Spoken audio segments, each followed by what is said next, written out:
Bonjour, chers membres de la Commission de l'environnement de la CMM. Malgré une nouvelle loi touchant les sacs de plastique, nous observons une augmentation de la présence de cette matière polluante. En ce qui concerne les bouteilles d'eau à usage unique, en 2010, 712,8 millions de bouteilles étaient mises en marché au Québec, tandis qu'en 2018, c'était 1,1 milliard. C'est énorme. Cela représente une augmentation de 54 %. Très souvent, elles ne sont pas recyclées. Il y a urgence d'agir. Même si nous sommes seulement des enfants, nous réussissons à réduire le plastique en fabriquant des emballages écologiques. Les adultes devraient donc être capables de faire de même. Nous vous écrivons ce mémoire pour vous convaincre qu'il faut diminuer l'utilisation du plastique. Comme vous le savez déjà, le plastique est omniprésent dans les épiceries que nous fréquentons. Nous devrions arrêter le suremballage afin de valoriser les produits en vrac. Saviez-vous que 40% du plastique sert à fabriquer des emballages? Nous observons quelques aberrations qui pourraient facilement changer.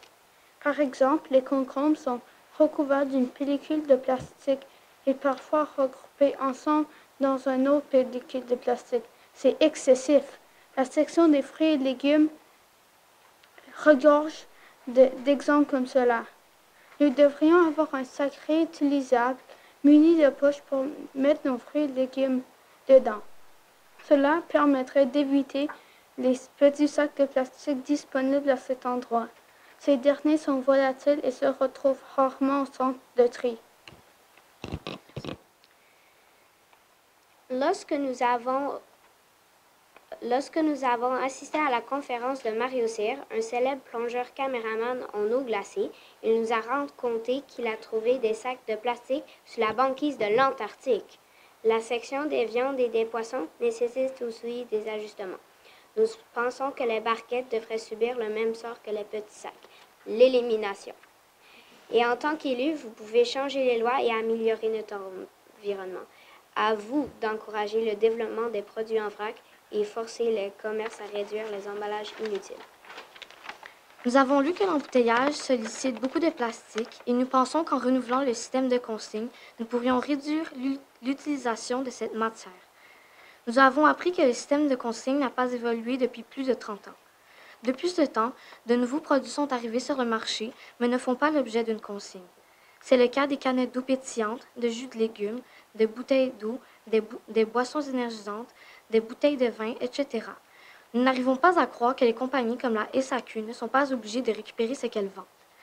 Tout le monde sait qu'il est préférable que la bouteille reste une bouteille plutôt que de l'envoyer au centre de tri pour la transformer en autre chose. Il faut obliger toutes les compagnies qui vendent leurs produits au Québec à consigner ce qu'elles fabriquent. Il est démontré que la consigne permet d'atteindre des taux de récupération supérieurs à ceux de la collecte sélective. Par exemple, les bouteilles de bière sont recyclées à 98 % et les boissons gazeuses sont récupérées à 76 %. Tout cela grâce à la consigne. Les grandes compagnies pourraient certainement suivre l'exemple de la compagnie La Pinte qui a mis en marché du lait dans un contenant de verre qu'elle récupère. Cela nous rappelle le temps où le laitier passait à la maison de nos grands-parents et arrière-grands-parents. 325 000 tonnes de matière sont récupérées annuellement grâce à ce système, mais cela pourrait très certainement augmenter. Finalement, cela pourrait créer de nouveaux emplois dans ce domaine. Bref, il est temps de faire de grands changements à ce niveau pour que nous puissions récupérer toutes les ressources de la Terre. Pour toutes ces raisons, nous vous demandons d'agir pour réduire le plastique, encourager le développement du vrac et améliorer le système de consigne. Le statu quo n'est juste pas une option. Suite à la lecture de notre mémoire, nous vous invitons à mettre en place des projets qui aideront à changer les lois. Aidez-nous et ensemble, nous pourrons améliorer la gestion des matières résiduelles à Montréal et qui sait, peut-être partout dans le monde. Merci de nous avoir écoutés.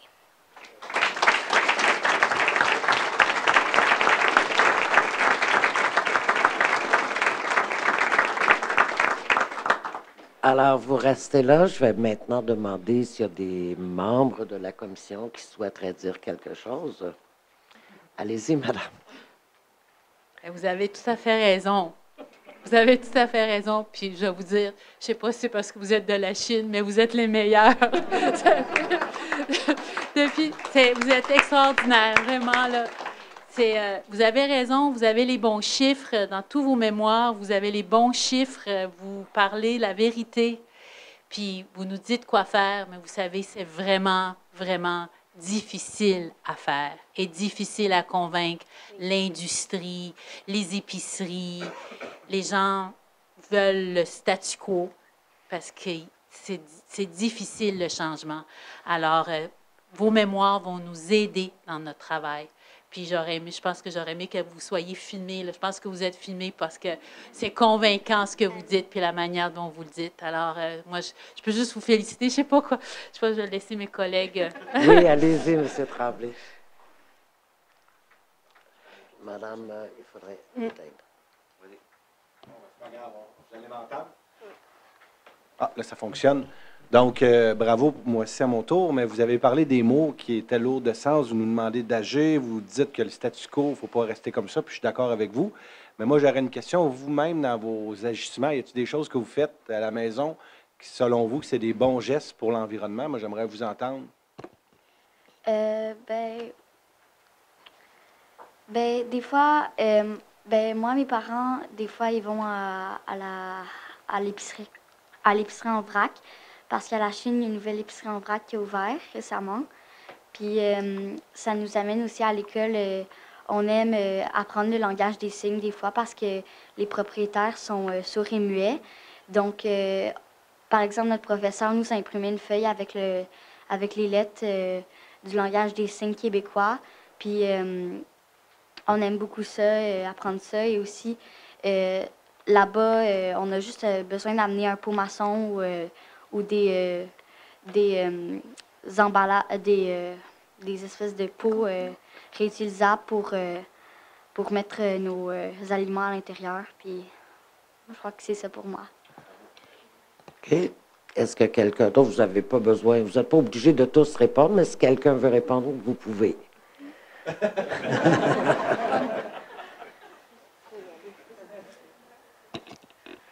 Ça peut être aussi des petits gestes. On n'a pas besoin de tout changer non plus, payer beaucoup.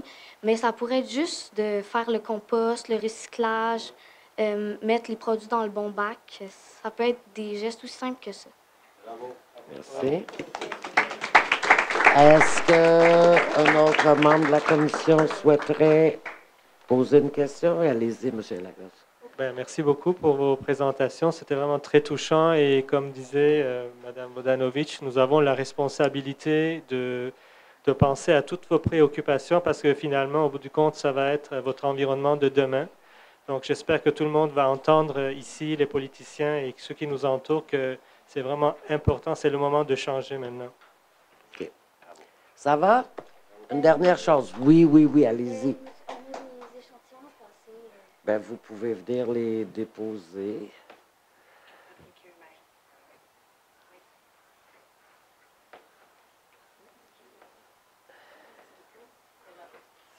C'est votre propre production de l'école, la classe.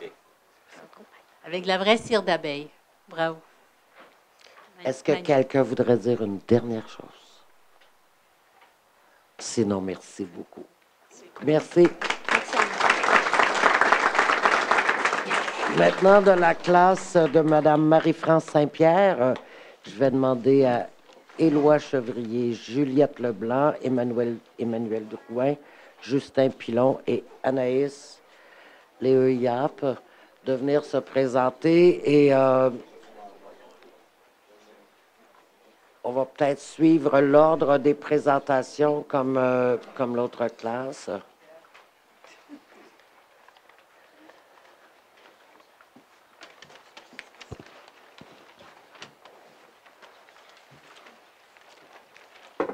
Alors, on commence par... Moi. Et ton nom, c'est? Oui. Je peux commencer? Oui. Chers membres de la Commission de l'environnement de la CMM, Savez-vous qu'actuellement au Québec, près de 3/4 des contenants de polystyrène et de plastique finissent par être jetés? Malheureusement, 1/3 du poids de nos poubelles viennent des emballages. En ce moment, seulement 6 écocentres opérationnels à Montréal récupèrent le polystyrène, pourtant 100% recyclable. Nous, les élèves de 5e année, souhaitons un changement pour notre futur. Nous vous présentons ce mémoire car nous pensons qu'une réduction de production d'emballage et de plastique permettrait de garder notre planète en santé plus longtemps. Tout d'abord, depuis 1950, seulement 9% du plastique a été recyclé, 12% a été incinéré et le 79% restant a été retrouvé dans l'environnement. Si nous continuons d'acheter des produits suremballés, les compagnies continueront de produire le plastique et le polystyrène. La production de plastique a augmenté à une vitesse exponentielle. Sur les 8,3 milliards de tonnes produites depuis 65 ans, la moitié a été fabriquée au cours des 13 dernières années. Imaginez, 8,3 milliards de tonnes équivalent à 1 milliard d'éléphants ou 47 millions de baleines bleues. De plus, 40% du plastique produit sert à fabriquer des emballages. C'est peut-être impossible d'exterminer le plastique, mais nous pourrions au moins essayer de diminuer la production, car nous savons que le plastique a un impact catastrophique sur la faune et la flore. Ensuite, il faudrait réduire la quantité de contenants et d'emballages pour ainsi valoriser et encourager les épiceries où les clients peuvent acheter en vrac. En une année, chaque Québécois produit en moyenne 749 kg de déchets, ce qui est énorme. Selon Statistique Canada, notre province est classée parmi les plus polluantes au pays. Selon Recycle Québec, entre 30 et 40% des aliments sont gaspillés et près de la moitié de ce gaspillage se fait par les citoyens. Il est prouvé qu'acheter en vrac réduit le gaspillage alimentaire, les déchets et les emballages recyclables ou jetables. Pour l'instant, les produits sont généralement vendus dans des emballages de plastique ou polystyrène. Ils ne nous font pas décider des quantités. Si les épiceries acceptent nos contenants, il y aura moins de gaspillage et moins de plastique.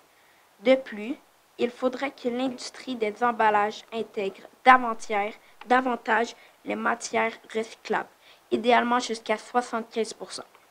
Donc, il est temps de changer nos habitudes pour ne plus être les plus grands pollueurs du Canada.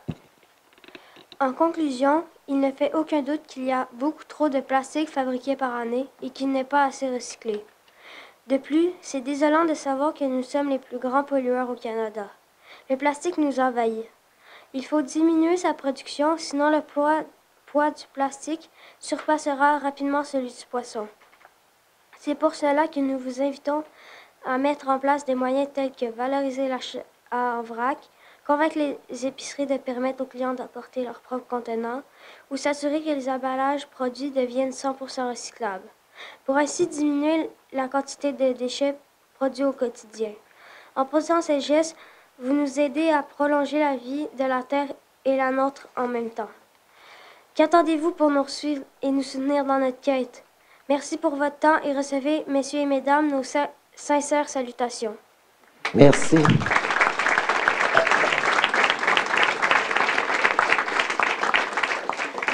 Alors, je vais retourner aux membres de la commission. Allez-y, Mme Barabé. Oui, bien, d'abord, bravo. Bravo pour la recherche. Bravo pour le courage de prendre la parole. Ça me touche aussi particulièrement parce que je suis enseignante au primaire. Alors, je vous trouve très, très bon. D'être informé, puis de prendre la parole, ça peut faire des grands changements. Alors, je vous encourage à poursuivre parce que des fois, on voit des décisions qui se prennent, on voit des... Comme vous avez mentionné, il y a plein de choses qui se passent, puis ça peut nous décourager, mais il ne faut pas se décourager. Et ce soir, vous nous donnez de l'espoir. Merci beaucoup. Merci.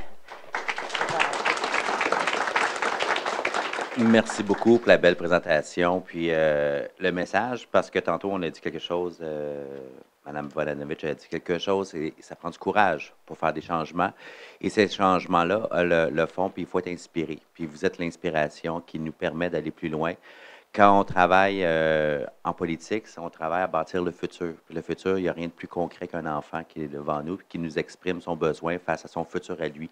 Alors, pour nous, c'est important. On va penser à vous tout le long des consultations. C'est la première journée de 5. Alors, vous allez être notre inspiration jusqu'à la fin. Merci beaucoup pour ce que vous faites. Puis juste une petite question comme ça. À la Chine, est-ce qu'ils en font assez pour en développement durable? Là? Je pose la question. Vous n'êtes pas obligé de répondre. Est-ce que quelqu'un d'autre souhaiterait? Allez-y donc, madame. Moi, j'aimerais vous dire quelque chose. Vous avez dit quelque chose de très, très important. Vous voulez qu'il y a davantage de matières recyclées dans le plastique d'emballage qu'on achète. Hein? Parce que souvent, ce qu'on achète, c'est fait à partir de matières vierges, c'est-à-dire du plastique pur. Il n'y en a presque pas qui est de matière recyclée qui est mis dedans. Puis vous savez, ça, ce n'est pas les villes qui ont juridiction là-dessus, c'est le gouvernement fédéral. C'est la ministre McKenna, sûrement la ministre de l'Environnement. Puis justement, hier, ici, on a voté, on a envoyé un document qu'on a travaillé pour demander à la ministre McKenna qu'elle implémente un règlement pour imposer une quantité de matière recyclable dans tous les produits mis en marché au Canada. Parce qu'elle n'est pas prête à le faire. Elle a dit que ça allait être difficile. Alors, elle ne voulait pas le faire. Alors, moi, je pense qu'on va lui envoyer une autre lettre pour dire que vous aussi, vous êtes venu, puis que vous l'encouragez. On l'encourage encore plus à le faire. Merci. Merci. Est-ce que quelqu'un souhaite dire quelque chose d'autre? Non? OK. Merci beaucoup. Alors, je vais maintenant appeler la classe de 6e année de Mme Louane Denis-Masson, Jason Dice, Zachary Gagné, Léla Matte, Mathieu Ramoisi et Queenie Wang.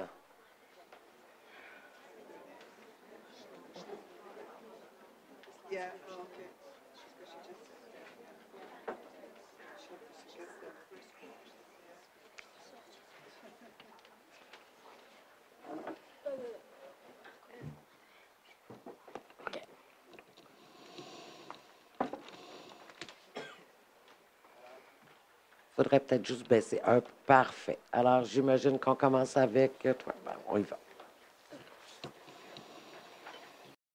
Je peux commencer? Oui. Chers membres de la séance de consultation publique sur le projet de modification du plan métropolitain de gestion des matières résiduelles. Le plastique est partout. En regardant autour de nous, l'une des premières choses que nous voyons est un objet de plastique, que ce soit une bouteille d'eau, un sac, un marqueur, un contenant ou une paille. Il est donc intéressant de savoir que, comme l'a précisé Roland Guéhé, chercheur et ingénieur de l'Université de Californie, en 2050, la production de plastique aura quadruplé dans le monde et il y aura plus de 12 milliards de tonnes de plastique accumulées.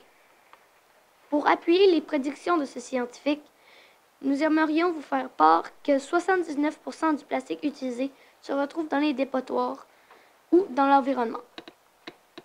La matière se promène donc dans les cours d'eau pour terminer son parcours dans l'océan et, par la suite, former le 7e continent. Celui-ci a des conséquences désastreuses sur les animaux et sur l'environnement. Il est également à noter que 42% de ces plastiques jetés ont servi à emballer certains objets ou sont à usage unique. Il serait cependant facile de les remplacer par une alternative plus écologique et tout autant efficace, comme, par exemple, des pellicules en cire d'abeille plutôt que des films plastiques. Cette problématique amène notre classe de 6e année de Catherine Soumillard à vous écrire ce mémoire sur le problème que représente la production de plastique et surtout son recyclage négligé, considérant qu'au Québec, seuls 18% de cette matière est recyclée. Avant de poursuivre, arrêtons-nous un instant et réfléchissons à l'impact de nos déchets sur l'environnement. Que se passe-t-il si nous nous débarrassons d'une bouteille de plastique ou d'une paille jetable? Justement, saviez-vous que plus de 100 tonnes de déchets se retrouvent dans l'océan à chaque seconde? Cela signifie donc que plus de 20 milliards de tonnes de déchets sont déversés dans les cours d'eau à chaque année. Pensez aux tortues qui se retrouvent emprisonnées par un emballage de canettes ou aux poissons qui ingèrent des sacs. En tant que société, il est primordial que nous décidions de diminuer la quantité de plastique que nous utilisons. Car si nous continuons à ce rythme, celui-ci retrouvera en surnombre par rapport aux poissons dans l'océan, et ce, dès 2050. Bien que nous puissions chacun de notre côté aider la Terre en disposant de nos déchets de manière responsable en utilisant le recyclage et le compost, si nous désirons avoir un impact réel sur l'environnement, nous pensons qu'il est primordial de diminuer la quantité de plastique produit. Bref, il faut absolument diminuer notre utilisation de cette matière nocive afin d'éviter que l'environnement et les océans soient remplis de ces polluants.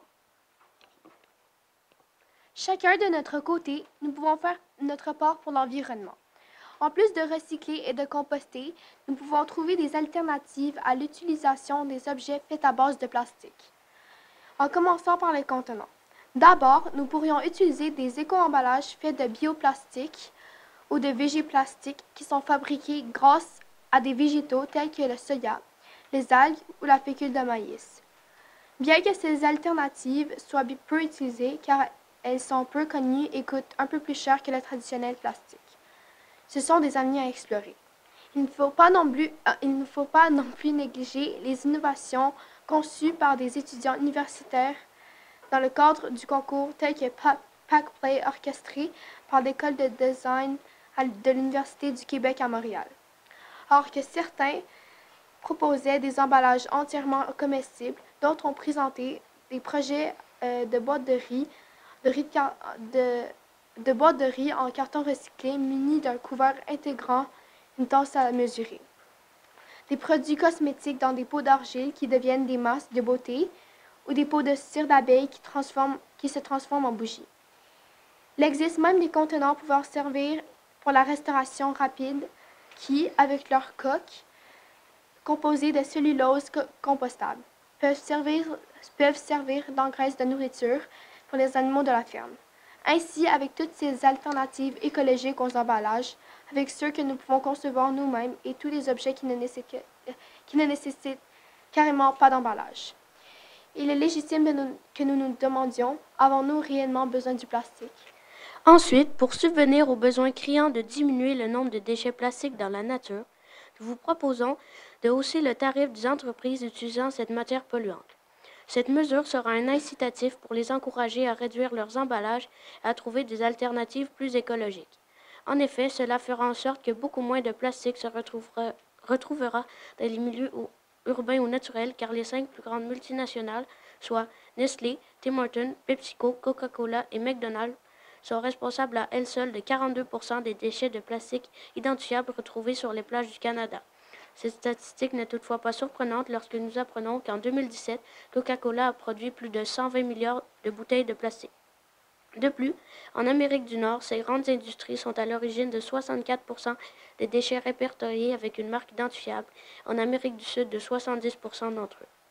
Dans le même ordre d'idée, il ne faut pas non plus négliger les étiquettes en plastique jetable et non recyclable qui sont utilisées pour recouvrir les bouteilles de plastique. Payer une taxe sur celle-ci découragerait peut-être les entreprises d'utiliser ces étiquettes problématiques.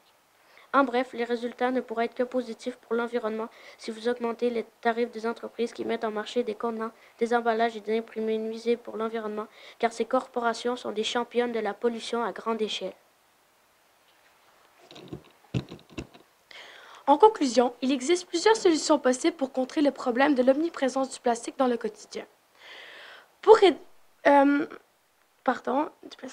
Par exemple, diminuer l'utilisation de cette matière artificielle, réduire les quantités des contenants, emballages et imprimer, ainsi qu'aussi les tarifs des entreprises qui mettent en marché des produits polluants en fonction du degré de recyclabilité des matériaux utilisés. Nous vous invitons donc, en tant que membre de la séance de consultation publique sur le projet de modification du plan métropolitain de gestion des matières résiduelles, à mettre en place des projets qui pourraient diminuer la quantité d'objets à base de plastique que nous retrouvons sur l'île de Montréal. Il faut agir dès maintenant, avant qu'il ne soit trop tard, et que les conséquences écologiques soient aussi désastreuses qu'irréversibles. Nonobstant les activités de sensibilisation des citoyens en cours, il serait primordial que plus d'ateliers soient organisés dans les classes pour éduquer la nouvelle génération sur l'environnement, ainsi que sur les impacts et les méfaits du plastique dans la nature. Nous vous prions d'agréer, mesdames et messieurs, nos salutations distinguées.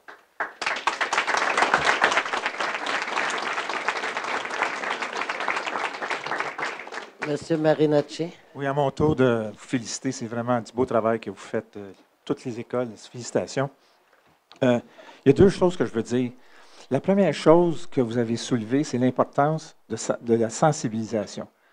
Et puis, vraiment, vos documents posent les bonnes questions d'une façon tellement directe, tellement, je dirais, naïve que c'est beau. Mais, nous, comme politiciens, le deuxième volet de notre travail, c'est d'avoir le courage, comme disait M. Parenteau, de faire des choses.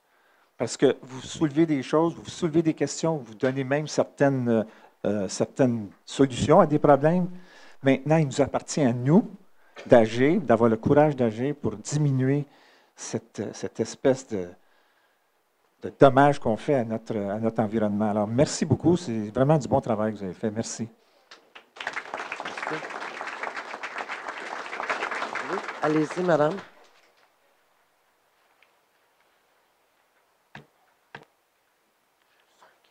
Bien, bonsoir. Écoutez, je suis impressionnée de par votre connaissance de la matière, votre maîtrise de la matière. J'ai comme principe que quand on veut contrer quelque chose, quand on veut trouver des solutions, il faut commencer par connaître la matière puis ce à quoi on s'attaque. Et quand je vois que votre génération est aussi informée que ça, je pense que notre planète va être en bonnes mains. Aujourd'hui, on a, nous, des responsabilités à prendre, mais je pense que vous allez pouvoir nous remplacer très facilement avec de très belles solutions et je trouve ça encourageant pour les générations qui s'en viennent puis pour notre planète. Bravo.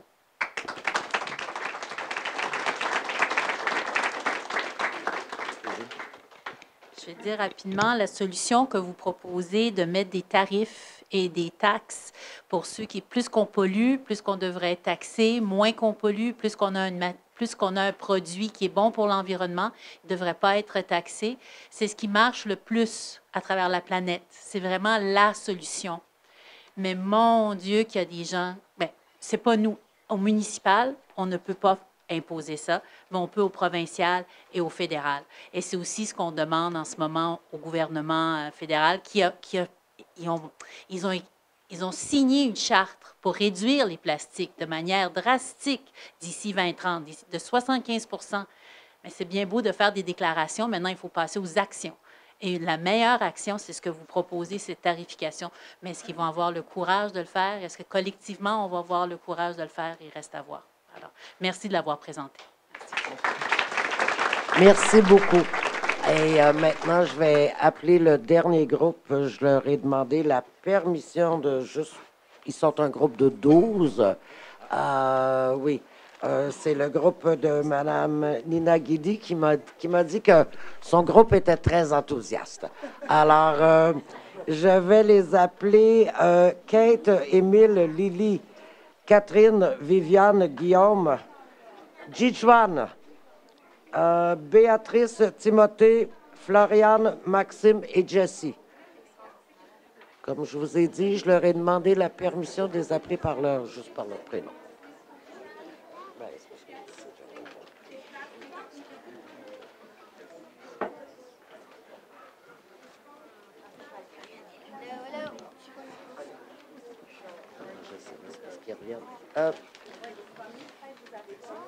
Est-ce que, étant donné que vous dites deux phrases, est-ce qu'on pense que ça serait peut-être plus simple d'enlever les chaises et juste de vous pencher sur le micro et vous allez pouvoir défiler et faire la... C'est ça.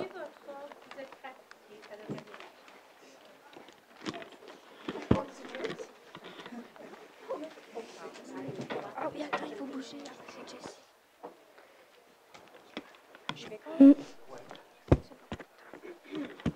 Bon, et c'est comme ça que l'on défile. On commence avec toi.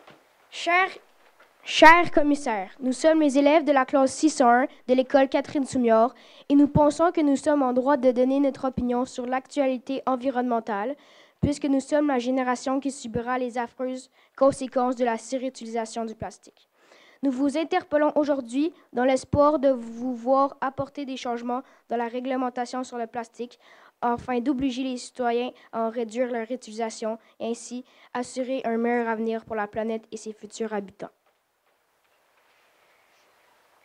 Saviez-vous qu'à chaque seconde, 160 000 sacs de plastique sont utilisés dans le monde et que si l'on attachait ensemble les millions de sacs utilisés chaque jour, on ferait 7 fois le tour de la Terre?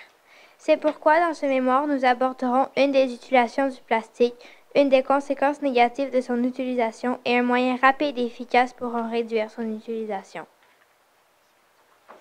Pour commencer, selon nous, le plastique est une matière beaucoup trop utilisée dans la fabrication des objets du quotidien.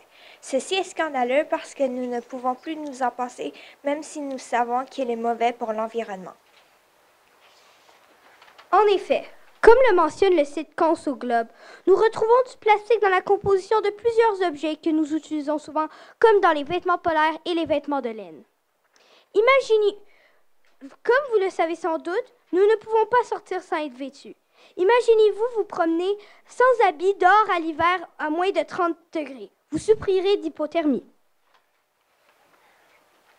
Étant donné que nous ne pouvons clairement pas vivre sans nos vêtements et que la plupart d'entre eux sont fabriqués à partir de fibres de plastique, il faudra inévitablement opter pour d'autres types de fibres si nous voulons réduire notre consommation de plastique. Enfin, si vous voulez réduire l'importance du plastique dans notre quotidien, vous devrez mettre en place des règlements pour remplacer les matériaux de fabrication des vêtements. De plus, les conséquences de l'utilisation du plastique sont nombreuses. Le plastique a un impact, entre autres, sur la chaîne alimentaire, ce qui est épouvantable. En effet, les poissons qui mangent le plastique des océans remontent jusqu'à nous parce qu'ils font partie de notre alimentation. Selon le documentaire Plastique et Océans de Radio-Canada, les océans sont infestés de plastique et l'on a trouvé des poissons morts avec cette matière toxique dans leur intestin. Puisque les océans sont infestés, les poissons en consomment naturellement. La chaîne alimentaire est donc totalement bouleversée. Elle est bouleversée car certains de ces malheureux poissons nourris de cette matière polluante se retrouvent dans nos assiettes et que le plastique qu'ils ont ingéré se retrouve dans nos estomacs éventuellement. Prenons l'anchois par exemple. Ce poisson qui fait partie des mangeurs de plastique se retrouve dans plusieurs plats que nous savourons régulièrement, comme la pizza. C'est pour cela que nous trouvons intolérable que nous utilisions autant de plastique encore aujourd'hui. Alors faites quelque chose pour que la chaîne alimentaire reste intacte. Finalement, pour éviter de ces terribles conséquences, il y a plusieurs moyens ingénieux que vous pourriez mettre en place puisqu'ils permettent de minimiser notre utilisation du plastique. Entre autres, vous pourriez obliger l'utilisation des pailles faites de bambou. Selon Greenpeace Canada, 57 millions de pailles sont utilisées quotidiennement au Canada. Les pailles en bambou pourraient contribuer à diminuer ce nombre. De plus, elles sont très écologiques car elles sont faites à base de plantes et non de plastique, ce qui fait qu'elles sont réutilisables et biodégradables. Si on pense qu'une famille de 4 personnes va au restaurant à chaque semaine, consomme environ 208 pailles nocives pour l'environnement par année. On ne peut qu'être découragé. Pensez-y, c'est énorme pour la chaîne du pays. Pour conclure, si vous voulez réduire notre utilisation excessive du plastique, il va falloir que vous passiez des règlements obligeant l'utilisation du bambou comme matériel de base dans la fabrication des pailles. En conclusion, comme nous l'avons écrit dans ce mémoire, on retrouve le plastique dans plusieurs objets tels que nos habits. Nous avons aussi démontré qu'il existe plusieurs conséquences négatives pour l'environnement et pour nous-mêmes lorsque nous l'utilisons, comme la perturbation de notre chaîne alimentaire. De plus, nous vous avons présenté une manière simple et facilement applicable de minimiser le plastique dans la vie de tous les jours, c'est-à-dire en utilisant du bambou pour la fabrication des pailles. Vous avez le pouvoir de changer ce qui se passe sur notre planète. Alors, agissez avant qu'il ne soit trop tard.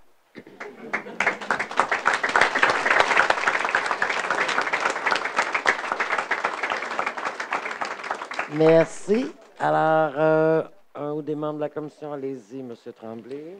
Moi, j'ai encore une question. Donc, bravo pour votre mémoire, super intéressant. Moi, je voudrais savoir, en écrivant ce mémoire, est-ce que vous avez des façons de faire que vous faisiez auparavant, que vous faisiez, qui ont changé? Donc, est-ce qu'il y a des affaires qui ont changé dans votre vie de tous les jours, qu'en écrivant ce mémoire-là, qu'aujourd'hui, vous faites différemment?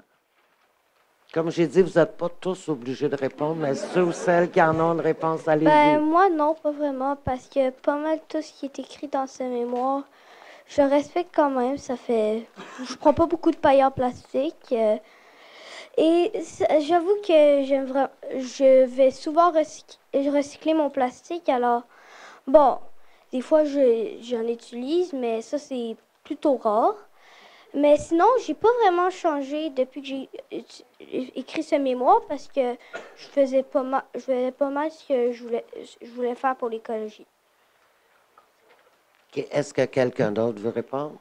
Ben, en écrivant ce mémoire, ça nous a surtout fait conscience que on utilise beaucoup de plastique et c'est mieux recycler et utiliser des pailles en bambou et tout ça, là. OK, une dernière réponse. Comme a dit mon ami Émile, ça nous a fait réaliser plein de choses parce qu'en recherchant les affaires, on a trouvé plein d'autres informations qui m'ont choqué, mais qui sont peut-être pas nécessairement écrites là-dedans. Mais comme j'ai vu tantôt, quand on a dit l'affaire des sacs de plastique qui fait 7 fois le tour de la Terre, vous avez comme certains qui ont fait comme « wow ».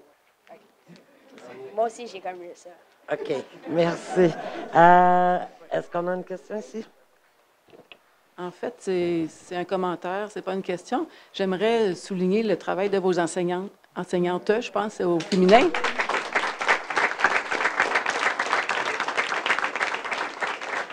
Parce que, oui, c'est un travail imposant de recherche. Vous avez été discipliné pour la recherche.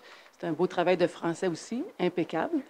Mais c'est surtout de réveiller un sentiment fort de s'engager. Ça, c'est vraiment important. Je pense que vous allez garder ça toute votre vie. Alors, merci aux professeurs d'avoir réveillé ce sentiment-là, de l'importance de s'engager. Merci beaucoup. Merci. Et Mme Vodano. Moi, je vais dire rapidement, je suis très impressionnée par votre recherche et la qualité de vos faits et la proposition de vos solutions, parce qu'on a soumis, comme je vous dis, quelque chose très récemment, puis on dirait qu'on a soumis la même chose. C'est très, très semblable. Alors, vous êtes aussi bons que nous. Bravo, bravo, bravo. Est-ce que quelqu'un veut dire une dernière petite chose? Oui. C'est un petit savais-tu, en faisant les recherches, j'ai trouvé un site qui donne le data de tout le plastique qui se fait créer. Et quand j'ai regardé, j'ai réalisé que à chaque seconde, il y avait 10 tonnes de plastique qui se faisaient créer mondialement. Ce qui m'a un peu choqué. Ça, c'est un peu long. OK. Mais merci beaucoup tout le monde et merci évidemment pour toutes vos présentations. Merci. La planète s'invite au Parlement, plateau Mont-Royal, M. Nicolas Roy. Bonjour à tous, chers membres du comité. Je suis Nicolas Roy, je suis citoyen canadien et citoyen français également. Je suis le père de 2 enfants, Alix, 5 ans, et Gustave, 1 an et demi. C'est essentiellement pour eux que je suis là aujourd'hui, mais pas seulement. Je suis aussi là pour un collectif citoyen qui s'appelle La planète s'invite au Parlement. La planète s'invite au Parlement, c'est un collectif citoyen, bénévole, indépendant et non partisan, qui se mobilise pour redonner à la population de l'espoir et des moyens d'agir. En cela, nous rejetons l'inertie et l'inaction. Notre mission, c'est d'établir un rapport de force entre les citoyens et le gouvernement. Entre les gouvernements pour qu'un plan soit élaboré et mis en œuvre dans les plus brefs délais afin de répondre à l'urgence climatique. Donc, c'est moi qui vous parle aujourd'hui, mais derrière moi, on a des groupes locaux à travers tout le Québec. On parle d'individus également citoyens bénévoles à Gaspé, à Baie-des-Chaleurs, à Drummondville, à Rouyn-Noranda, à Gatineau, à Trois-Rivières. On a organisé différentes marches dans les rues de Montréal, notamment celle de novembre, où 50 000 personnes se sont mobilisées avec nous pour crier haut et fort notre souhait de voir les choses évoluer. Et nous sommes également les alliés et travaillons de main dans la main avec d'autres collectifs comme La Planète s'invite à l'université, La Planète s'invite dans le communautaire, La Planète s'invite dans les garderies, et les associations étudiantes, les regroupements étudiants comme Pour le Futur et la DUC. Donc La Planète s'invite au Parlement. Je me fais aujourd'hui le porte-voix d'un nombre de plus en plus nombreux, plus en plus grand de citoyens, de citoyennes engagés qui veulent que l'on se donne collectivement les moyens de faire face à l'urgence climatique. L'urgence climatique, vous la connaissez, à la CMM, vous avez signé le 5 novembre 2018 la déclaration d'urgence climatique. Vous êtes résolus à l'unanimité à reconnaître que des transitions rapides et de grandes envergures étaient nécessaires à court terme pour limiter à 1,5 degré le réchauffement climatique. Effectivement, ces changements, nous sommes d'agir rapidement. Et nous pouvons encore agir pour limiter la dégradation de notre environnement. Et nous devons le faire rapidement et sans compromission. Et je pense que le statut et la qualité des gens qui nous écoutent en ce moment montrent que la communauté métropolitaine de Montréal prend acte et prend toute la mesure de cette urgence. Dans un tel contexte, la gestion des matières résiduelles revêt une importance d'autant plus capitale. Et donc nous avons l'avenir entre nos mains. Les étudiants, les élèves qui nous ont parlé à l'instant montrent bien cette urgence de prendre un virage qui s'impose. Donc c'est un moment important aujourd'hui, parce qu'une consultation d'une telle ampleur, c'est une occasion rare. Nous vous remercions, parce qu'en tant que citoyen, on a peu d'occasions de s'exprimer et de pouvoir éventuellement influencer directement les décisions à prendre. Donc nous saluons fermement l'initiative de la CMM de porter cette consultation et de nous donner cette opportunité. Nous, citoyens, nous ne sommes pas des experts.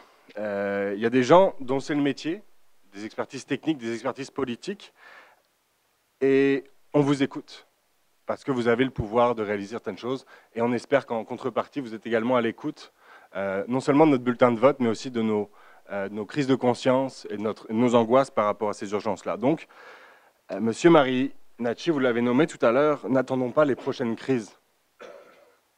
Ne les attendons pas, prenons acte des actions qui sont dans notre pouvoir aujourd'hui. Donc nous soutenons et nous encourageons toutes les orientations en vue de mettre l'emphase sur la réduction à la source et le réemploi. Nous soutenons et nous encourageons toutes les orientations permettant d'améliorer la qualité et la quantité des matières récupérées. Et nous soutenons et nous encourageons toutes les orientations permettant de mettre l'emphase sur l'information, la sensibilisation et l'éducation de la population, en particulier pour favoriser une transition juste, équitable et humaine. À titre de citoyen, on vous partage quelques pistes de réflexion, notamment par rapport à l'orientation numéro 1 de votre rapport, à la réduction à la source et au réemploi. On parle des circulaires des Publisac, 300 grammes, 900 000 qui sont distribués chaque semaine dans le Grand Montréal. Ça représente 270 000 kilos par semaine, qui partent soit au recyclage, soit à l'enfouissement, on le sait. C'est l'équivalent en poids de 4000 personnes, 4000 adultes. Le poids de 4000 adultes qu'on jette, ou pour lesquels on doit faire l'effort de recycler, alors qu'il y a tellement d'autres éléments plus importants sur lesquels on voudrait investir aujourd'hui. Le plastique à usage unique, on doit revoir absolument la conception de ces emballages, utiliser des contenants recyclables. On ne peut pas concevoir aujourd'hui de jeter autant de contenants non recyclables. Vous parliez également de la taxe, et les élèves en parlaient également. La taxe est une chose, inciter également. On doit aussi inciter les bonnes initiatives, promouvoir, encourager. La loi sur la qualité de l'environnement donne au gouvernement québécois la possibilité de déterminer les conditions et les prohibitions applicables à la fabrication des contenants, des emballages, des matériaux d'emballage, des imprimés, des autres produits ainsi désignés, dans le but de réduire la quantité de matières résiduelles à éliminer ou à faciliter leur transition, leur recyclage. Donc on a les moyens aujourd'hui d'agir. Il y a des canaux de politique qui existent pour faire ça, il y a des lois qui existent. Il s'agit de faire l'effort de les modifier dans le bon sens. Enfin, par rapport à la quatrième orientation, la qualité, la quantité des matières récupérées, la consigne, bien sûr les bouteilles de vin, la consigne, bien sûr tous les autres contenants, revoir nos pratiques de distribution et favoriser le dépôt mobile, ce qu'on appelle les poubelles participatives, qui permettent aussi à des personnes qui le souhaitent de récupérer ces emballages-là pour bénéficier du prix de la consigne. Enfin, par rapport à l'orientation numéro 6, l'information, la sensibilisation, l'éducation, on parle d'un souhait de transition juste, équitable à échelle humaine. Vous avez sans doute entendu des groupes de pression aujourd'hui qui, eux, souhaitent le statu quo, souhaitent se draper, se donner des vocations humaines derrière les capitaux et les bénéfices qu'ils engrangent. Ce ne sont pas la voie de la sagesse, ce ne sont pas des entreprises de vertu, ce sont des entreprises privées qui souhaitent simplement faire du profit. Donc ce ne sont pas, je pense, des bonnes personnes ou des bonnes entités à écouter. Ce qu'il faut retenir, c'est que la population est prête pour s'engager à vos côtés dans la transition. Des collectifs comme La Planète s'invite au Parlement seront là pour vous appuyer et pour mobiliser les gens dans le bon sens. Ce qu'il faut retenir également, c'est que ça prend une réglementation sans doute contraignante pour arrêter de tourner autour du pot, pour arrêter avec les demi-mesures. Enfin, la clé du succès, c'est la lucidité et le courage par rapport à ce qui s'en vient et par rapport aux moyens qu'on doit mettre en œuvre pour y arriver. Merci. Est-ce qu'il y a des membres de la commission qui souhaiteraient faire un commentaire ou poser une question? Monsieur? Oui, allez-y. J'aimerais avoir votre opinion dans la volonté ou dans la possibilité de remplacer le plastique par des produits à base de plantes. Est-ce que vous trouvez cette possibilité comme sustainable? Je m'excuse pour l'anglicisme, durable, pardon. La position de la planète est le même que la vôtre. Je pense que c'est le meilleur déchet, c'est celui qui n'est pas produit. L'effort requis pour fabriquer un emballage à base de plantes est important. Autant réduire cet effort à la base, encore une fois. Je pense que les experts sauraient vous dire si des emballages à base de plantes sont soutenables, durables. Je ne suis pas en mesure de le faire. Pour nous, encore une fois, la volonté politique doit aller vers le zéro déchet. Merci. Autre question et ou commentaires? Oui, allez-y. Vous mentionnez quelque part, je vais juste me retrouver, là, oui, c'est ici, donc de plusieurs autres types de contenants. Puis là, vous donnez l'exemple des cartons d'œufs. J'avais jamais entendu ça, je trouve ça... Mais avez-vous d'autres exemples de recyclage? Parce que vous dites d'autres contenants, puis là, vous avez mis un exemple. Mais avez-vous d'autres exemples que vous pourriez nous donner? Des contenants, excusez-moi. Qu'on pourrait réutiliser? Et bien sûr, déjà tous les pots maçons, n'importe quel contenant durable. Les pots maçons, on parle aussi des opercules en cire d'abeille qui ont été également nommés par les élèves. Il s'agit de trouver simplement la meilleure façon d'utiliser cela plutôt que de s'en débarrasser, d'en disposer dans la poubelle.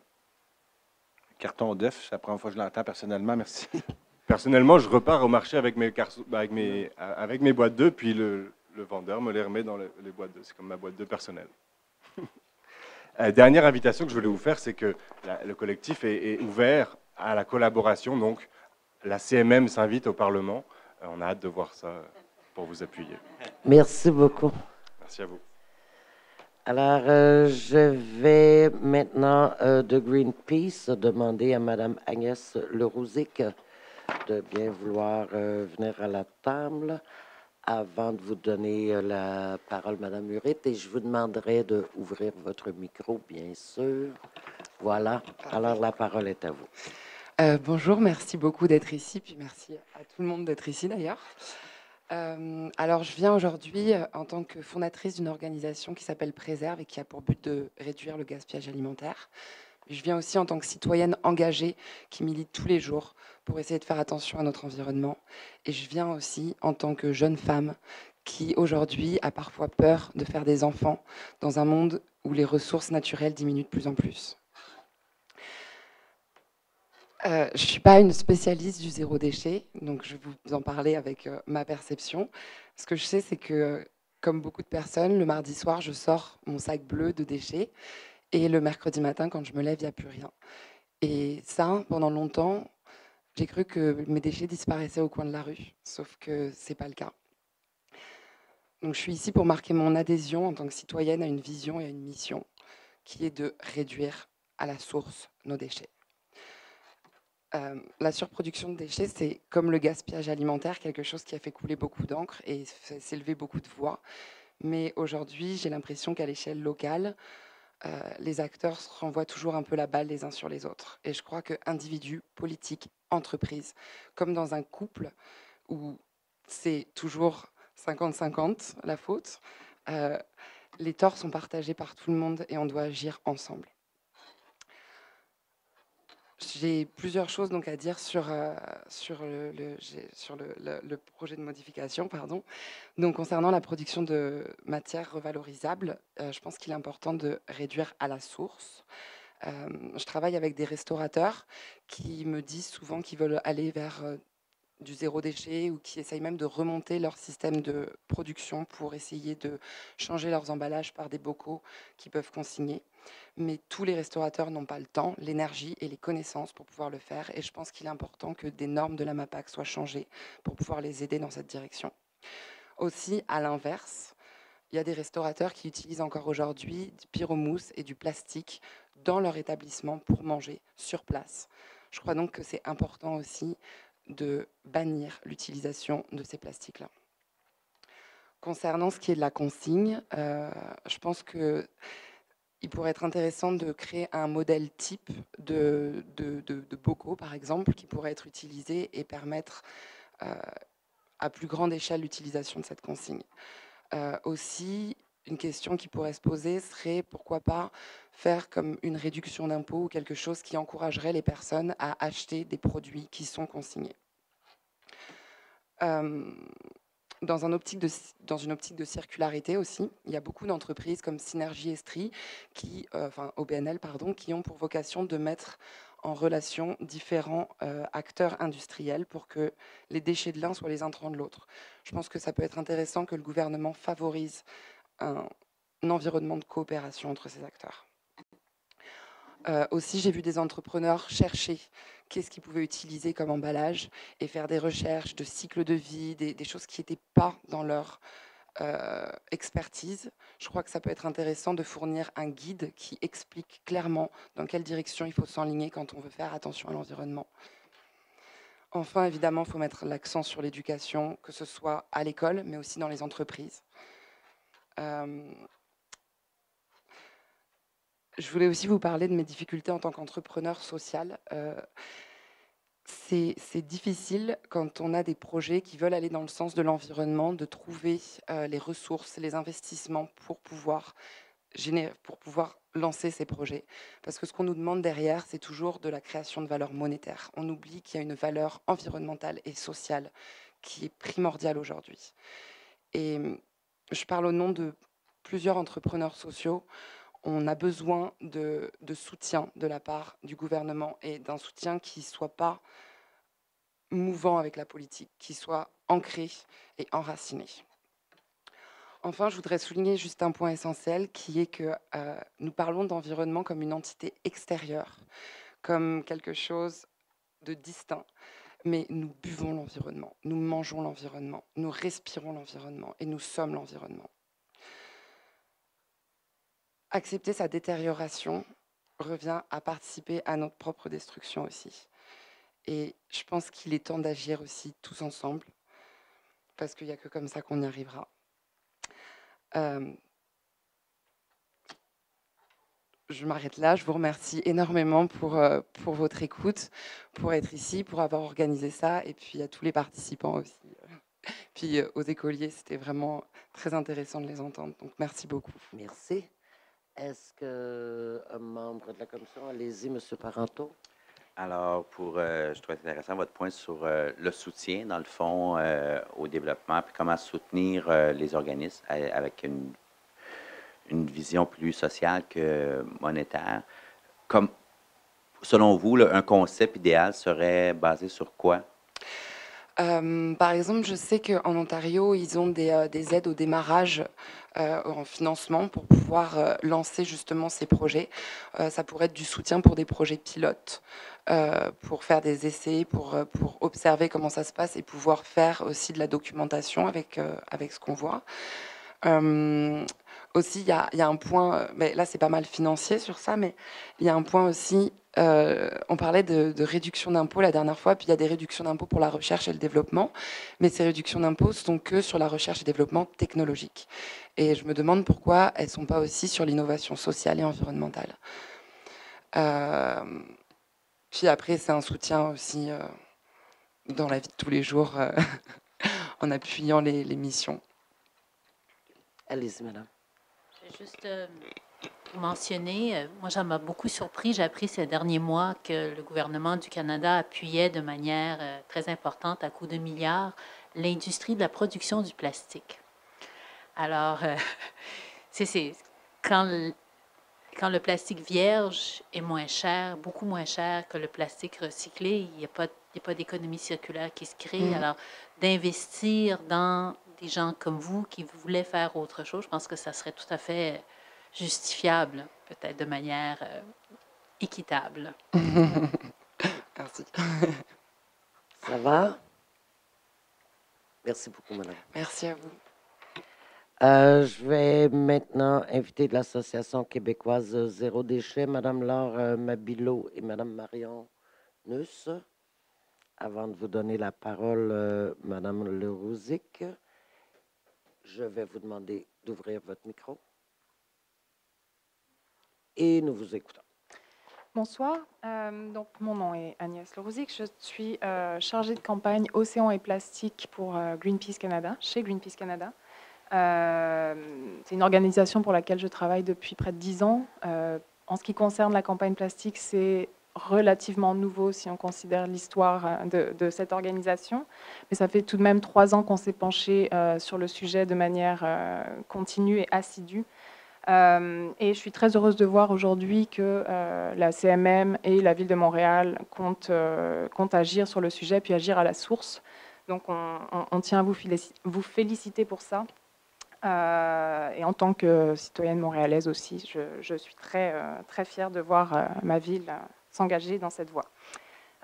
Comme vous le savez, comme tout le monde le sait ici, la pollution plastique représente vraiment un coût important pour l'environnement, pour les espèces marines, aussi pour la santé humaine, même si pour l'instant c'est un sujet qui est assez émergent au niveau des recherches scientifiques et pour nos finances publiques évidemment, puisque c'est surtout, c'est en partie pour ça qu'on est là ici ce soir.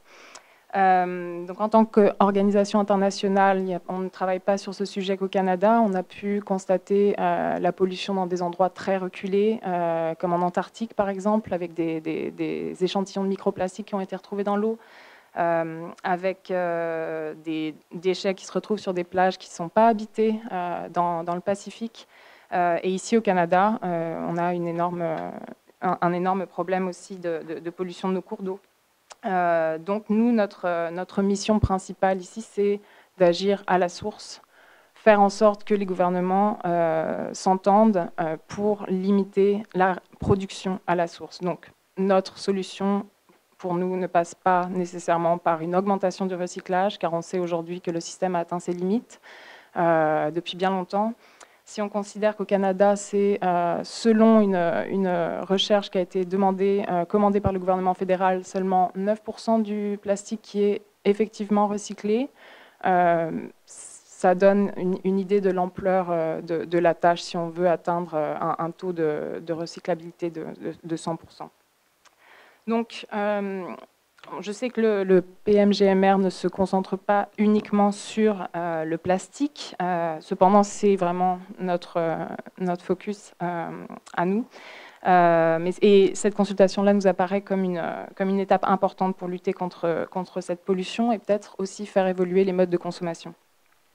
Donc, on espère avoir des objectifs concrets en matière de réduction de déchets à la source et des cadres qui permettent aux entreprises, aux grandes entreprises surtout, d'innover. On s'est penché sur les 3 points qui concernaient donc la réduction des contenants et emballages, la réduction du plastique à usage unique et la responsabilisation des entreprises. Concernant la réduction des contenants et des plastiques jetables en particulier, nous pensons qu'il est essentiel de considérer la question du point de vue de la production et de la distribution, puisque pour l'instant, les consommateurs et consommatrices n'ont pas vraiment le choix autre que d'apporter leurs contenants qui ne sont pas toujours acceptés.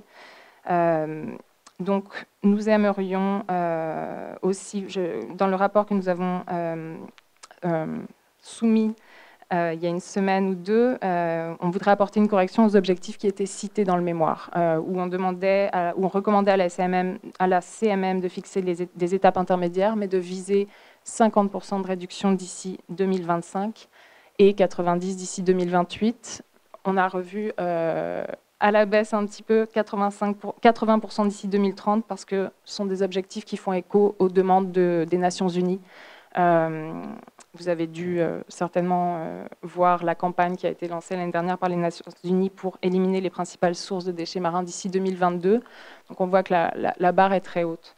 C'est aussi, ça fait aussi écho aux études sur lesquelles se sont basés les commissaires européens qui ont mis sur pied la législation qui est passée en Europe concernant la réduction des plastiques à usage unique et l'interdiction des plus problématiques.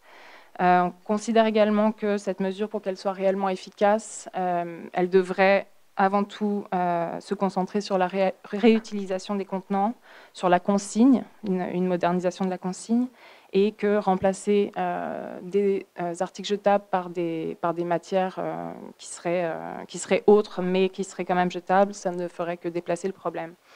Donc là, on entend par là le papier, on entend par là le carton, les bioplastiques et les plastiques compostables.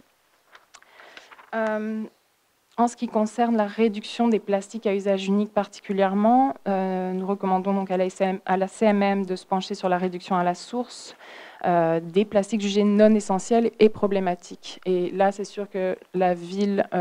moi, je n'ai pas trouvé de liste particulière concernant les plastiques que la ville pourrait considérer problématiques. On voit qu'il y a d'autres villes comme Calgary, par exemple, qui l'ont fait. Cependant, vous avez quand même évalué que les styromousses, les pailles et les sacs en faisaient partie. Donc, on est content. On voudrait que cette liste englobe aussi tous les plastiques qui sont régulièrement trouvés dans l'environnement en quantité importante, ceux qui contiennent des produits chimiques nocifs, ceux pour lesquels il existe une alternative, et les matières plastiques qui sont non recyclables ou difficilement recyclables, y compris donc les plastiques oxodégradables, les pailles, les sacs, tasses, bouteilles, ustensiles, bâtonnets à café, coton-tige, contenants à emporter, polystyrène expansé, et les emballages plastiques multicouches, plastique noir coloré et PVC. Donc c'est très long, mais ce n'est pas exhaustif. Donc, nous avons la chance au Québec d'avoir une communauté d'entrepreneurs, d'entrepreneuses qui sont prêts à relever ces défis. On le voit avec l'association Zéro Déchet, par exemple, qui commence à prendre vraiment beaucoup d'importance. Il y a énormément de commerçants et commerçantes qui se sont lancés dans l'aventure Zéro Déchet. Nous, on aimerait voir des conditions équitables pour ces entreprises, en particulier donc celles qui prennent des mesures concrètes dès maintenant pour réduire la distribution et l'utilisation de contenants et articles jetables. Donc, on recommande fermement à la CMM de se doter d'échéanciers et d'objectifs propres de réduction afin d'accélérer son processus de décision aussi sur la question. Parce qu'on pense que c'est plus le moment d'attendre et qu'il y a des mesures qui pourraient déjà être prises pour y aller progressivement et offrir, comme je disais, des conditions équitables. Et sur ce, nous allons conclure. Ah, c'est fini déjà. Bon. Je voulais juste terminer sur le fait que le modèle actuel qui favorise des solutions en bout de chaîne s'est révélé infructueux. Il repose trop lourdement sur la responsabilité individuelle dans un système qui comporte trop peu d'alternatives. Donc on a besoin de voir des métropoles comme Montréal faire preuve de leadership et responsabiliser les entreprises, ça passe aussi par là. Donc je vous encourage à lire la suite du rapport qu'on a fourni, puisque je n'ai plus le temps. Je vous remercie énormément. Merci beaucoup. Je l'ai dit à plusieurs reprises aujourd'hui, les commissaires lisent tous les rapports au complet, là, et c'est analysé par les gens de la CMM aussi. Là. Alors, sur ce, est-ce qu'il y a des questions, commentaires? Oui, allez-y, M. Gauthier. M. Tremblay. Quand vous mentionnez les entreprises qui s'en vont vers le zéro déchet, d'avoir des avantages, est-ce que vous parlez des avantages pécuniaires, parce que vous avez des exemples de villes qui en donnent des avantages pécuniaires aux entreprises qui font le zéro déchet? Je pense que ça serait, oui, j'imagine que les commerçants à qui vous avez pu parler ce soir, l'association Zéro Déchet, ont déjà beaucoup d'idées à vous donner. Nous, tout ce qu'on dit, c'est qu'il serait bon d'offrir des conditions pour que ces entreprises aient une chance de démarrer convenablement. Et ce sont des initiatives qui devraient être encouragées, oui, par le gouvernement, que ce soit pécunier ou autre. Je pourrais je pourrais pas vous dire exactement. Nous, notre domaine, c'est vraiment de parler de la réduction. Mais on constate qu'au Québec, comparativement à d'autres provinces, c'est quand même un terreau très fertile pour l'entrepreneuriat zéro déchet. Rapidement, un dernier commentaire, question? Ça va? Oh, allez-y, Madame Vodanovic. Le styromousse. Il y en a qui disent que ça se recycle, d'autres qui disent que ça se recycle pas. Là, je ne sais plus. Là. Est-ce que pour vous, ça ne se recycle pas? Il y en a qui veulent qu'on le récupère, d'autres non. Mais il y en a qui se recyclent. Après, est-ce que c'est une matière qu'on veut nécessairement conserver? Enfin, est-ce que c'est essentiel à la consommation, à la vie sur Terre? Je ne pense pas que le polystyrène expansé le soit. Il y a des méthodes pour le recycler. Elles n'existent pas partout. Et c'est surtout un problème quand ce produit se retrouve dans l'environnement parce qu'il est très léger et il se dégrade facilement aussi. Donc, d'accord. On n'aura jamais l'assurance de... Alors, même s'il est recyclable, c'est mieux pas. Oui. Okay. Sur ce, Madame, merci beaucoup. Est-ce qu'il y a M. Michael Johnson ou Michael Johnson dans la salle? Voilà. Sur ce, mesdames, je vous donne la parole immédiatement. On vous a beaucoup présenté tantôt quand même. Oui, hein? Oui. C'est bon ça. Je me présente, je m'appelle Laure Mabilot. Je suis ici pour représenter l'Association québécoise Zéro Déchet. Il y a 2 ans et demi, j'ai participé à une rencontre sur le zéro déchet. Une rencontre qui visait à rassembler dans la même pièce des citoyens et des citoyennes, surtout des citoyennes en fait, qui pratiquaient le zéro déchet. De cette rencontre est née la volonté de donner un élan collectif à nos pratiques, somme toute plus individuelles. Ça se fait toujours un peu chez soi, le zéro déchet. Depuis, ça a un peu changé ma vie parce que depuis, mon agenda a changé d'allure. Vraiment. Rencontres après la job, séances de travail la fin de semaine, réunions virtuelles tous les mardis soirs pour travailler sur des projets qui permettaient d'amener le zéro déchet sur la place publique. Les heures filent. Les rencontres ont porté sur le festival Zéro Déchet, premier projet fédérateur du groupe, puis rapidement sur la création de l'Association québécoise Zéro Déchet et de tous les autres projets que cette jeune mais ô combien dynamique association avait en tête. Notre ambition, atteindre une masse critique pour influencer l'ensemble de la société à réduire ses déchets. Rien que ça.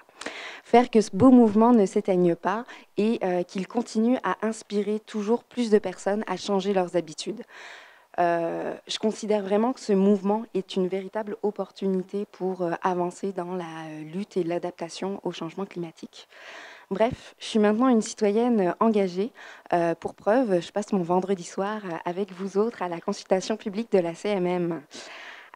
Puis autour de moi, j'ai plein d'autres personnes engagées, des citoyens super engagés à mes côtés pour monter à l'interne tous les projets de l'association.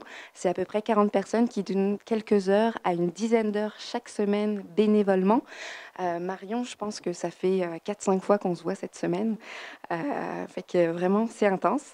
Des citoyens engagés qui sont capables de se mobiliser ponctuellement pour nous aider dans notre folie des grandeurs.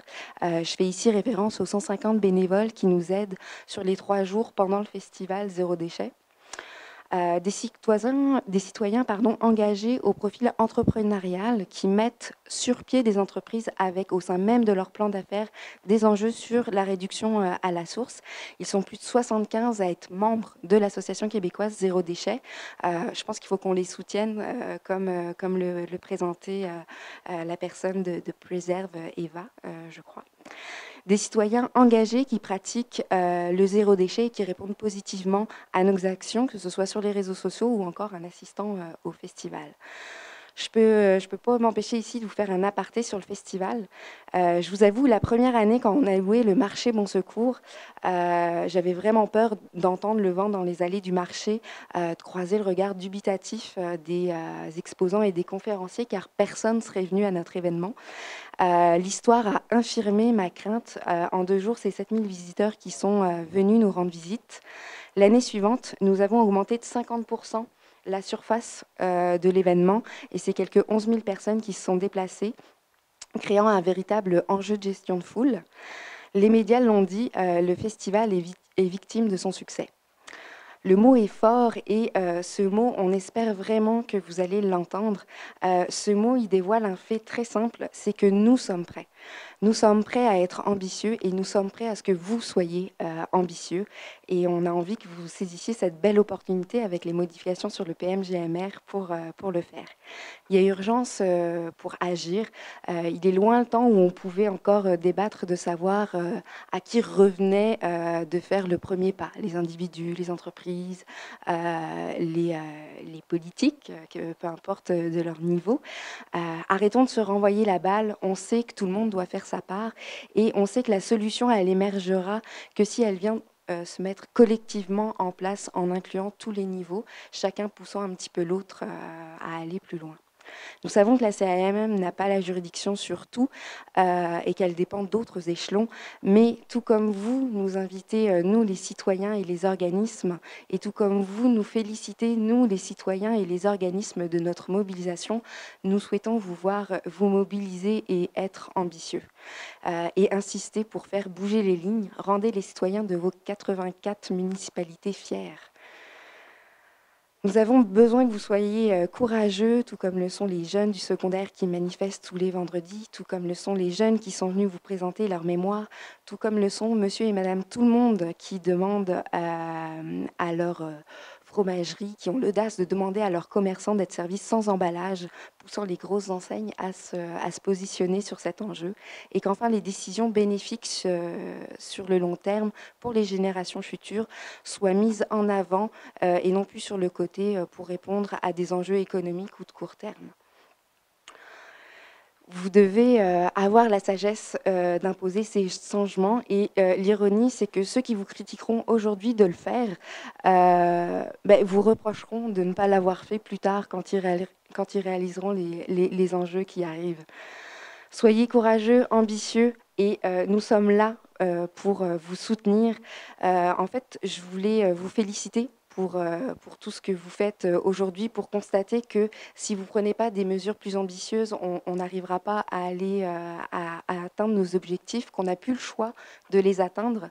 Je vous invite à vous référer à notre mémoire pour tous les détails. Je voulais utiliser, moi, mon temps de parole vraiment pour vous prouver à quel point il est en train de se passer quelque chose au sein de la population et à quel point vous avez dans la société civile des ambassadeurs qui seront là pour soutenir ce que vous allez mettre en place et ce que vous allez défendre demain. Je prends le peu de temps qui me reste pour souligner 3 points. Les matières organiques, ça fait longtemps qu'on repousse cette question-là. Si la lutte au changement climatique est quelque chose de flou, de complexe, qui invite finalement un peu à se démobiliser tellement c'est gros, il me semble que la gestion des matières organiques, c'est quelque chose qui est plausible, c'est un objectif qui est plausible. On a les cartes en main pour le faire, on ne dépend de personne d'autre pour le faire. Faisons-le, puis fêtons une victoire, mettons ça derrière, puis ça va nous faire du bien à tous. En parlant d'enjeux à mettre derrière nous, je peux pas m'empêcher de citer la question du verre. Aujourd'hui, le verre de notre bac de récupération s'en va à l'enfouissement en matériel de recouvrement. C'est dommage, vraiment dommage. On sait que cette matière est noble, elle peut être refondue à l'infini. Hey, c'est le fun, ça. C'est pas comme le plastique, le papier ou toutes ces autres matières où il faut toujours mettre un pourcentage de matière vierge pour faire du recyclé. Aujourd'hui, je suis inquiète car j'entends parler de nouvelles technologies dans les centres de tri qui permettraient de récupérer un verre de meilleure qualité, dit de meilleure qualité. Ça me paraît douteux comme terme quand on sait qu'il restera les fameux infusibles, la porcelaine, la briquette et le troisième dont j'oublie toujours le nom. Ces infusibles, c'est un peu comme des indésirables. Leur présence empêche la refonte du verre. J'ai peur que le Québec aille de l'avant sur une technologie dispendieuse et décevante d'avance. Il s'agit... Et votre troisième point, si vous voulez qu'on ait 2 petites minutes d'échange avec vous. Ce serait sur l'usage unique. Je pense qu'il faut oublier l'usage unique, qu'il soit de plastique ou de toute autre matière compostable ou autre. Il faut aller vers du durable. Par exemple, juste pour du café, on a l'exemple de la tasse. Il faut que les petites initiatives deviennent des normes et pas des actions marginales. Merci. Voilà. Je voulais vous féliciter aussi, mais j'ai plus le temps. Je vais demander s'il y a des gens de la commission qui souhaiteraient recevoir les félicitations, oui, ou faire un commentaire et ou poser une question, madame. Monsieur Parent. Ben, simplement dire, peut-être pour les autres membres de la commission, pour avoir été aux premières loges du festival au marché Bon Secours, c'était assez impressionnant de voir l'engouement. Et effectivement, les craintes que Mme Mabilo exprimait au début, on en a, parce que j'ai suivi le dossier, mais l'engouement, il faut se rappeler que le dernier festival, c'était sur une pluie battante à l'extérieur, que le monde attendait en file à l'extérieur. C'était vraiment impressionnant et une réponse. Alors, éventuellement, peut-être une consultation comme ce soir et le mouvement Zéro Déchet qui est vraiment en expansion, vraiment en expansion. Alors, on souhaite un jour que vous allez louer le stade olympique et que nous n'aurons plus besoin de faire de PMGMR. Je nous souhaite tout ça. Pardon. C'est notre objectif. Ça va? Rive-Sud, Rive-Nord. Sur ce, je vais vous remercier. Merci à vous. Bonne fin de soirée. Monsieur Johnson, vous êtes le dernier présentateur de la soirée. Alors, nous vous écoutons. Merci beaucoup. Premièrement, merci d'être à l'écoute et pour votre engagement et votre travail. Je suis ici en tant que citoyen. Je travaille ici, je suis ici à Montréal ça fait 10 ans. Je travaille dans le domaine de l'énergie, recherche et développement. Donc, j'aime ça voir le système, non, je m'excuse, le système large et comme Madame vient de dire, quand je passe à travers un camion de recyclage et j'entends l'enfouissement, puis crac, crac, crac, tout ce verre-là qui casse, là, ça me brise le cœur. Ça me brise le cœur. Ça, c'est l'énergie. Ça, c'est notre énergie propre, peut-être du Québec, là, qui est en train de se dissiper dans entropy, je dirais en anglais. C'est une concentration d'énergie qui est juste thrown away. Là. Ça me brise le cœur. Donc, je vais revenir à ça plus tard. Mais j'aime ça comme sur la thématique, dès mon enfance, moi j'ai 42 ans, mais depuis mon enfance, on parle des 3 R's, le Reduce, Reuse, Recycle. Je viens de la Colombie-Britannique, mais en tout cas, réduire, réutiliser, recycler, j'imagine, en français. Donc, premièrement, sur le premier, réduire, on veut réduire, donc il faut mettre un prix là-dessus un peu. C'est polluter pays. Les entreprises, les manufacturiers devraient payer en fonction de la quantité d'emballage et le plus que c'est recyclable, réutilisable, durable, ils payent moins. Donc, il faut avoir des incentives, je dirais en anglais, pour la réduction, premièrement. Donc, les entreprises, les manufacturiers devraient payer en fonction de ça. Il doit avoir un incitatif, un signal là, pour « Oh non, ça, non, c'est trop cher à cause de toutes les choses qu'il faut faire. Il faut que tous les prix soient accounted dans ça. » Donc, ça, c'est la première chose. Entre le réduire et le réutiliser un peu, entre les deux, c'est vraiment la consigne. Donc, moi, j'habitais en Ontario avant. Donc, il y a 10 ans, j'ai acheté mon premier bouteille de vin ici à Montréal. J'ai passé une excellente soirée avec des amis. Puis le lendemain, je me pointe au Provigo, puis je veux le retourner. Et le monde était comme... Moi, ça m'a surpris. Là, ça fait 10 ans. J'étais choqué qu'il n'y avait pas de consigne pour des bouteilles de vin. Là. Ça prend absolument un consigne de bouteilles de vin. Et on pourrait... étendre le système de consigne, je viens d'écouter un monsieur qui disait ça sur les bocaux de verre, par exemple. Tu sais, les bouteilles de bière, ils sont réutilisées une quinzaine de fois avant qu'ils soient refaites, refondues dans d'autres bouteilles de vin dans un cycle presque infini. Donc, on pourrait penser à ajouter d'autres produits dans ça. Le verre, les bocaux de verre, ça pourrait être standardisé, petit, moyen, gros, puis réutilisé encore maintes fois.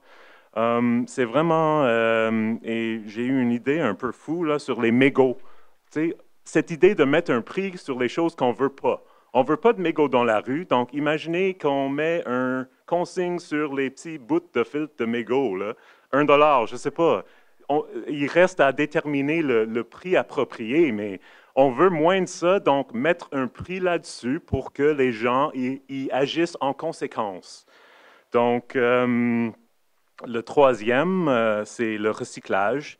Et comme je vous dis au début, ça me brise le cœur d'entendre tout ce verre, tous ces produits de haute qualité, de énergie, embodied energy. Il y a de l'énergie embodied dans ce verre-là, puis we waste it, it's wasted. So il faut, tout ça, ça vient avec les deux R précédentes, mais pour le recyclage, je trouve il faudrait penser à faire le triage en amont, à la maison. On fait ça.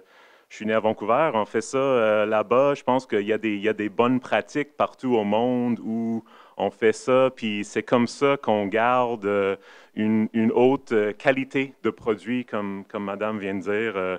Tout le verre et les autres produits brisés sont tellement tristes qu'on les met dans les rues. Là, c'est vraiment triste et on peut faire mieux. Il faut faire mieux. Et le recyclage aussi, ça pourrait être plus dans un réseau local, un peu, je trouve. Il y a des possibilités là. On est très un peu axé sur l'illusion de l'efficacité des gros centres de tri. On met tout ça là-bas, puis on va le séparer après. Je pense que c'est une approche qui est un peu... c'est pas bon, I guess. Je ne sais pas comment dire exactement mes pensées là-dessus, mais je pense qu'il y a quelque chose en faisant le triage en amont, en réduisant, réutilisant, et puis pour le recyclage, de faire le triage en amont, de garder la bonne qualité. Il y a toutes des bonnes pratiques, je pense, à travers le monde dans ce sujet-là. Donc, sont ça un peu ma vision et mes idées. Donc, encore merci à tout le monde ici pour votre travail et d'être à l'écoute. C'est une occasion. Je suis un peu ému de l'expérience comme citoyen, de venir ici puis présenter les idées. C'est spécial. Donc, merci tout le monde. Merci beaucoup. Est-ce qu'il y a des membres de la commission qui souhaiteraient, Mme Vodanovic? Vous dites que ça vous brise le cœur, que le verre se brise et n'est pas réutilisé. J'ai un peu la même sensation, mais j'étais frappée en lisant les mémoires, j'ai appris que finalement, c'est 87 de ce qu'un centre de tri vend, c'est du papier. Puis le verre, c'est à peu près juste entre 2 et 3 Alors non, puis le verre, c'est ce qui contamine le plus le papier. Alors le papier, même si c'est 87 qu'on vend, je pense que c'est 65 en tout cas, je lisais d'autres chiffres, là, je ne vais pas embarquer dans tous les chiffres, là, mais on n'arrive pas à trouver le marché local parce qu'il est contaminé par le verre. Alors, je me dis, on contamine 87 une matière qui a une grande valeur pour un centre de tri avec quelque chose qui est juste 3 Alors, je comprends, oui, on veut la machine, je ne suis pas contre la machine. C'est bon pour faire d'autres choses, mais de séparer, je veux dire, pourquoi, juste en lisant tout ça puis en vous écoutant, pourquoi qu'on ne ferait pas des tris, par exemple, une semaine, on prend juste le papier? Tu sais, quand c'est 87 notre prochain centre de tri, M. Parenteau, parce qu'il est en charge des autres, tu sais, il pourrait être peut-être juste pour le papier, puis celui de la Chine pourrait être autre chose. En tout cas, je ne sais pas. Il faut vraiment réfléchir à la collecte, puis où on amène le verre, peut-être séparément. En tout cas, là, je suis fatiguée, là, mais ça, c'est venu. Mais je vous laisse là-dessus. Monsieur Elagos, enfin, vous avez soumis plusieurs idées. Oui, c'est ça. C'est un mémoire en soi. C'est ça. Des questions pour le Donc, merci beaucoup. J'avais une question. Vous avez suggéré des centres de tri, des centres de triage plus local au lieu de penser plus global. Est-ce que vous avez une idée précise? Est-ce qu'en Colombie-Britannique, c'est la manière, ou en Europe, il y a des pays où ça se fait? Un genre de coop, peut-être, je ne sais pas. Je ne sais pas exactement. Peut-être, mais à Vancouver, non, je pense pas. Mais c'était plus, j'ai trouvé cette precious plastic. C'est comme un petit comme recyclage de plastique artisanal un peu. Donc, j'ai juste pensé à ça que, peut-être pour la consigne, pour les bocaux, pour les verres, pour ça, il y a une utilisation plus locale au lieu de centraliser, puis on amène tout ce verre-là ailleurs, puis le transport, puis tout ça. C'est un peu dans cette optique-là qu'il y a peut-être du potentiel à amener ça. Merci. Okay. Ça va? D'accord, merci beaucoup, monsieur. Merci beaucoup. Oui. Il nous reste quelques minutes. On avait prévu une période de questions à la toute fin. Est-ce que vous auriez une question ou un commentaire que vous... oui, est-ce que vous pouvez vous approcher quand même?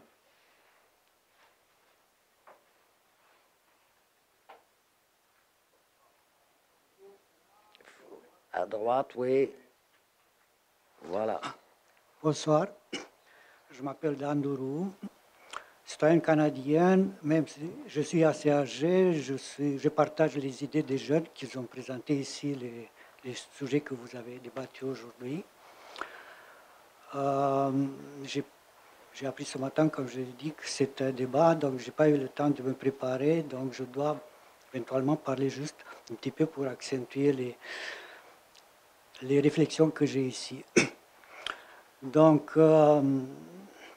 monsieur, tout à l'heure, il a parlé de consignes de verre.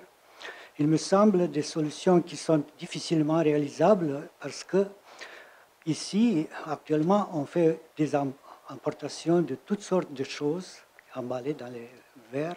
Donc, on ne peut pas vraiment réutiliser cette matière. Ce que je propose pour essayer de régler en partie de ces problèmes, c'est de créer une sorte de réseau de distribution intelligente à domicile. Cette chose-là, c'est comme un réseau de l'eau qui arrive à la maison, comme Internet, comme toutes les choses. Je vais vous donner la raison pourquoi je propose cette chose-là. Pour combattre le changement climatique, je pense qu'il faut passer par éliminer le gaspillage. Le gaspillage, c'est une activité humaine qui ne sert à rien, mais qui fait du mal à la planète. On fait des gaspillages sans qu'on se rende compte quand on garde la lumière allumée dans la maison ou dans l'institution parce qu'ils ont l'argent à payer, c'est un problème. Une voiture qui tourne toujours quand il est à repos.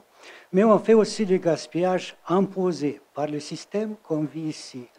Donc, une personne qui va chaque jour au travail pour 2 heures, 3 heures, il gaspille d'énergie.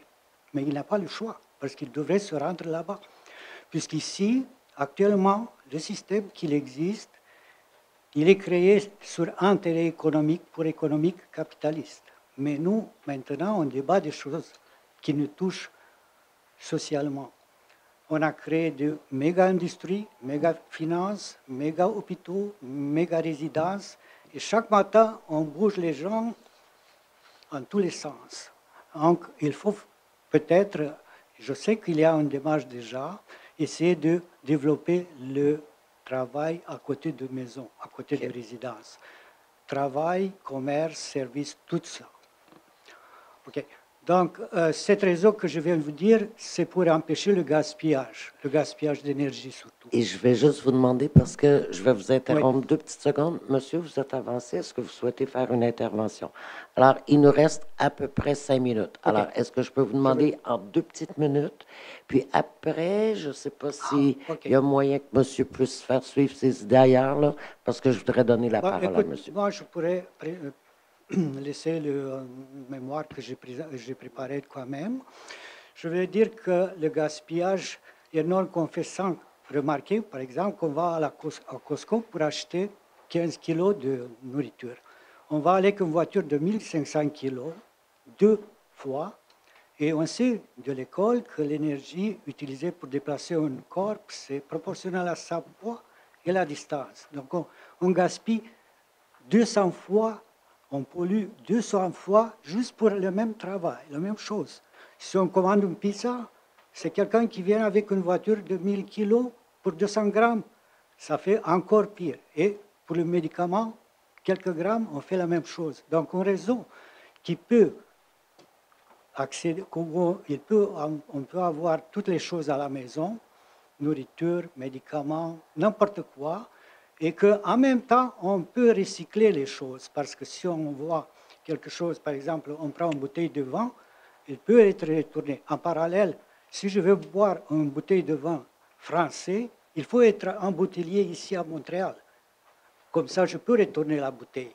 Ce n'est pas en France. Parce qu'en France, ça coûte trop cher pour l'envoyer là-bas. OK. Voilà. Voilà. Merci beaucoup. Bonjour. Bonjour tout le monde. C'était, de ce que j'ai compris, plusieurs belles idées qui sont sorties ce soir. C'est très intéressant. C'est le fun d'avoir une consultation publique pour ce genre d'événement-là. J'avais juste quelques points à apporter. Là. Je ne savais pas de quelle manière l'amener, mais je pense que c'est une bonne tribune pour amener ces choses-là. Étant citoyen, là, je remarque qu'il y a beaucoup d'incitatifs puis tout ça. Là. On sent qu'il y a quand même un changement, mais on sent qu'il y a aussi certains retards qui se fait par rapport à qu'est-ce qu'on peut voir, l'urgence qui s'en vient. J'avais pensé peut-être des idées de concours, par exemple, dans les écoles d'ingénierie. On cherche des réponses à des questions présentement. Je pense que dans les écoles, c'est un bon incubateur pour ce genre de choses-là. Je sais que dans des universités, il y a plusieurs concours très intéressants qui forcent les étudiants à se trouver des solutions pour des problèmes réels. Puis je pense que si la Ville est capable d'investir des sommes dans des projets comme ça peut stimuler les étudiants à participer à ça, puis à eux-mêmes par la suite, les motiver à faire autre chose par la suite. C'est toujours en jasant avec certains amis, là, on se rend compte qu'il y a beaucoup de jardins publics, là, des jardins communautaires qu'on appelle, là, puis il semble avoir une demande assez forte là, dans les différentes municipalités, mais j'ai l'impression que c'est déjà en saturation, c'est déjà très, très plein, puis c'est en demande. Je pense que d'investir dans des sortes d'infrastructures comme ça serait quelque chose qui serait une bonne idée. On ne voit pas beaucoup de bacs de recyclage dans les villes, dans les différents arrondissements. On voit des poubelles. Je pense que c'est aussi un problème d'avoir des bacs de recyclage parce que ça doit se remplir de poubelles. Mais il y a probablement certains arrondissements qui sont assez conscientisés qui pourraient faire en sorte là, que ça pourrait être une belle alternative. Je pense que ça a été beaucoup discuté, là, mais d'avoir des taxes sur des produits emballés, c'est aussi, ça semble être une solution. C'est pas normal, je pense, que d'aller dans des endroits éco-responsables où ce que tu amènes tes sacs, tu payes un petit peu plus cher pour certains produits alors que tu essaies d'être éco-responsable et faire des achats écologiques. Je pense que ça pourrait être une manière assez simple de taxer des produits emballés qui ferait en sorte que cette taxe-là pourrait faire en sorte de réduire les produits qui sont plus éco-responsables. Puis, c'est sûr, on entend beaucoup de choses par rapport à notre recyclage.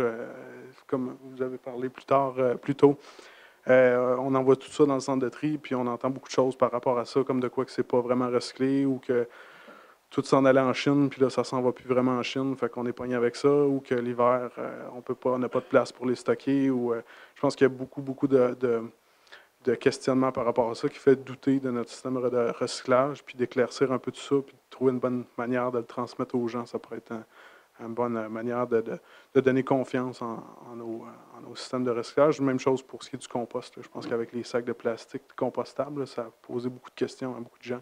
Une dernière bonne idée pour finir vendredi soir, juste une bonne. Ouais. Ah, c'était tout. J'avais tout. Ah, c'était tout. OK. Mais merci beaucoup. Merci.